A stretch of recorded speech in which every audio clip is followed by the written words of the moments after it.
আপনার মাই প্রথম elected prime minister বাংলাদেশের না?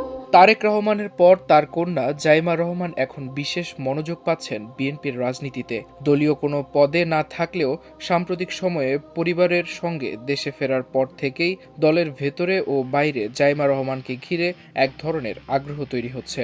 দলটির পক্ষ থেকে ধীরে ধীরে সামনে আনা হচ্ছে তাকে, যদিও প্রতিদিনই কোনো না কোনো অনুষ্ঠানে যোগ দিচ্ছেন। এমনকি গতকাল বাবার নির্বাচনী প্রচারণায়ও নেমেছেন জাইমা রহমান।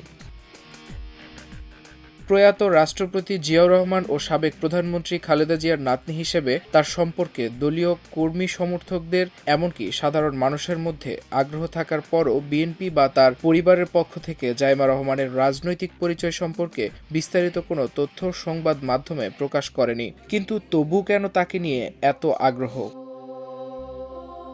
বিশ্লেষকদের মতে এর পেছনে যে কারণগুলো রয়েছে তা হলো শহীদ রাষ্ট্রপতি জিয়াউর রহমান ও সাবেক প্রধানমন্ত্রী খালেদা জিয়ার নাতনি হিসেবে তার পারিবারিক আভিজাত্য, তারেক রহমানের উত্তরসূরি হিসেবে তার প্রতি দলের কর্মীদের স্বাভাবিক প্রত্যাশা এবং বাংলাদেশের রাজনীতিতে বংশ পরম্পরার নেতৃত্ব আসার দীর্ঘদিনের সংস্কৃতি।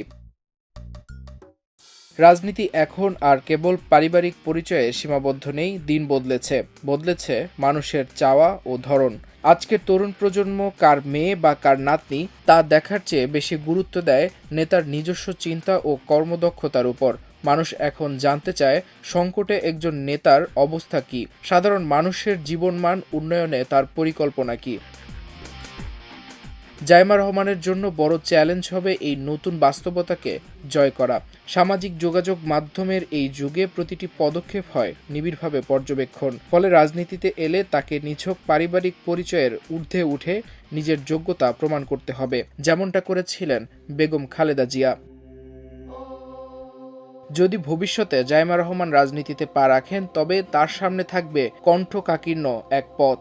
প্রথমত, তাকে নিজের একটি স্বতন্ত্র পরিচয় তৈরি করতে হবে। দ্বিতীয়ত, বিদেশের ড্রয়িং রুমের পলিটিক্স নয়, বরং বাংলাদেশের মাঠের কঠিন রাজনীতির সঙ্গে সখ্য গড়তে হবে। আর রাজনৈতিক উত্তরাধিকার হওয়ার কারণে সমালোচনা ও আক্রমণও হবে সাধারণের চেয়ে বহুগুণ বেশি। জাইমা রহমানকে নিয়ে চলমান বহু আলোচনায় এখন পর্যন্ত অনুমান নির্ভর। বাংলাদেশের রাজনীতিতে নেতৃত্ব উপহার হিসেবে পাওয়ার দিন শেষ হয়েছে। এখন তা অর্জন করে নিতে হয় কাজ এবং মানুষের বিশ্বাস দিয়ে।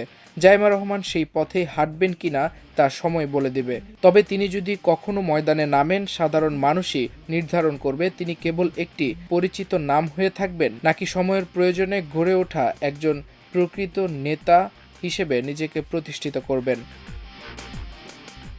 মাল্টিমিডিয়া ডেস্ক, আমার দেশ।